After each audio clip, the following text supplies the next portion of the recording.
Let's move along. Let's move along. It was the rematch. Josh Taylor versus Jack Catterall. Was it going to be revenge? Was it going to be repeat? It was a great fight in the end, thankfully, because the first one wasn't so great, as we kind of found out when we rewatched it a few months back. Josh, give us some thoughts and summaries. It was a good fight, good action. What did you make of it? What did you make of the result and the performances? Yeah. The first thing for sure is that seemingly, at least from an online standpoint, everyone feels it was a better fight than the last one, which is a plus for both of those guys and boxing, I guess you could say, in general. Now, I like the atmosphere of the fight. Of course, it was very heavy in favor of Catterall as far as the fanfare there, which is understandable given where it was taking place. And I thought the two lived up to it to a degree in terms of just being able to give us a fight that had some different moments where we saw things that really generated some excitement, some speculation, and the two really seemed to match up in an interesting fashion with each other. Now, it's not one of those where it's going to give you that fight of the year sustained type action just nonstop, but you could find them in pockets where they would really be throwing some heavy leather, and you really wonder, okay, how is this affecting the other guy? And I thought that the pace that they fought at in this particular contest was a pretty solid pace as well. And unlike the last one, there wasn't as much holding and kind of being tied up in the same capacity, though there was still some stuff that was going on there. And I know both of those guys always, tend to look for that edge in throwing punches, even if they're in clinch, is supposed to be a break, things of that nature. So that's something they have to watch out for. But I ended up scoring it, of course, 113, 115, which was what I saw a lot of there online, as well as the 116, 112, as we note there. And I thought it was because Jack Catterall, he just had more of the moments in the contest and seemed to control things a little better in some of those rounds as it pertained to Josh, or contrary to Josh Taylor, who showed some of that grit that took him to the top of the division and showed that he still has something there, and he's not a fighter who is as far on the downside as some may have thought. But ultimately, I do think that Catterall's style, and maybe somewhat his youth, being a little bit younger than Joshua and less shot worn than Josh Taylor, I think that played in his favor as well. And I like the fact that Catterall, in some of those situations, didn't lose his composure and get drawn into something that was going to leave him even more susceptible to being caught by Josh Taylor, who has shown that he can get guys out of there when he gets a good opportunity. But of course, this one, I've seen online some considering it controversial. Of course, Alex, we might mention Bob Arum's comments in the aftermath of the contest. But that being said, I thought the right guy won. Yeah. Alex, your say on that one? The scorecards were horrible. That was quite entertaining. Listen, right man won. I have no real issue with those scorecards because there was a couple close rounds. I think it would be very hard to give it, to Josh Taylor. So say it was controversial. I mean, if I'm Josh Taylor, I love that my promoter said that because I want him to have my back. It was a good fight. First fight sucked. It was terrible. It was nasty to watch. It was fucking lame, right?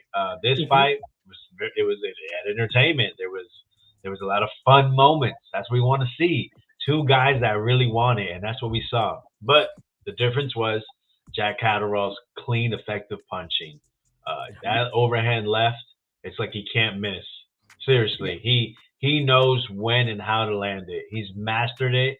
He understands when to do it, how to do it, and Josh Taylor, you got to give him credit. Like you said, that grit. We haven't seen it in a while, and it was there. I mean, he had to go through some moments. He had to go through fire, and he had Jack. He had Jack getting hit a lot as well. I would just say this: I thought Jack was gonna be real mean in there, and there was flashes of it, But at the end of the day, it's just not in his DNA. I think he could have probably got Taylor out of there a couple times. Taylor is tough. It looked like he did make the weight well, but I mean, with that left hand landing, I mean, he could have spammed it, kind of. It felt like, and it would have hit. Taylor just didn't have the defense. Catterall just seems to be that kryptonite for Taylor inside that ring. But shout out to Josh Taylor.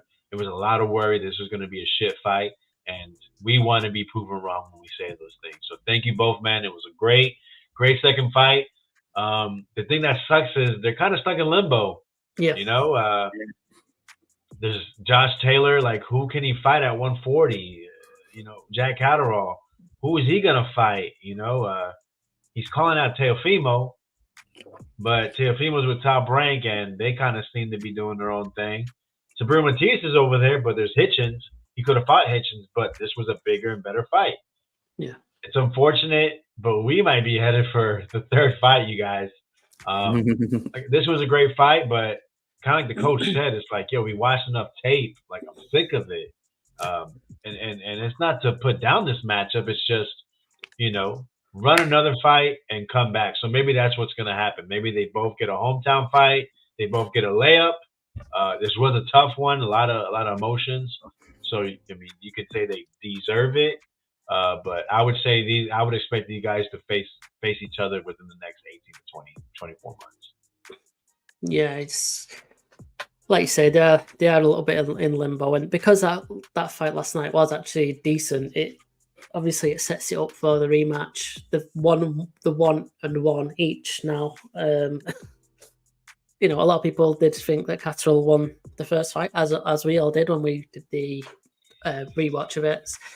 So I think Catterall really wants to draw a line under it, because he was saying in the end, in the aftermath, saying he's got his win now. He's so happy about that, and he's righted the wrong that happened last time. But the official kind of resumes still say that he lost that first fight, which is unfortunate.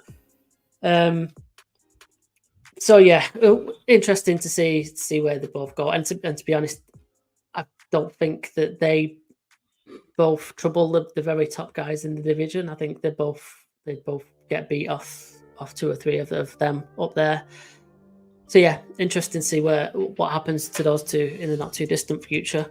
I've got up on the screen the scorecards for the people in our scoring group, and it looks like universally we've scored it 115, 113, or 116 to 112. I noticed that Boz had said in the chat that he scored it a draw. Why didn't you use your scoring system, Boz? It could have been on the screen, and you could have showed us how you got to a draw. But there you go. I did see quite a couple of people online saying that they had it close or draw, and I saw quite a few people saying that those scores by the judges were way too wide, and there was kind of calling a robbery. And I think that's what you were alluding to there, Josh, saying about controversy.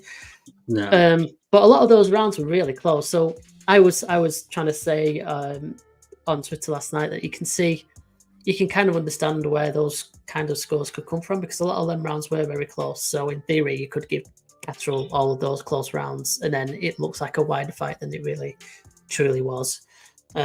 So I don't think that those scores were too unbelievable, to be quite honest. And then obviously after the fact, we had Bob Arum in the ring threatening to never allow any of his fighters to come back to the UK and fight. So that was kind of funny. Yeah. I mean, someone must have had to boost him up to the ring and help him through the ropes. Did they know what he was going to do? Why didn't they stop him and say, no, this is not probably Josh Taylor's manager.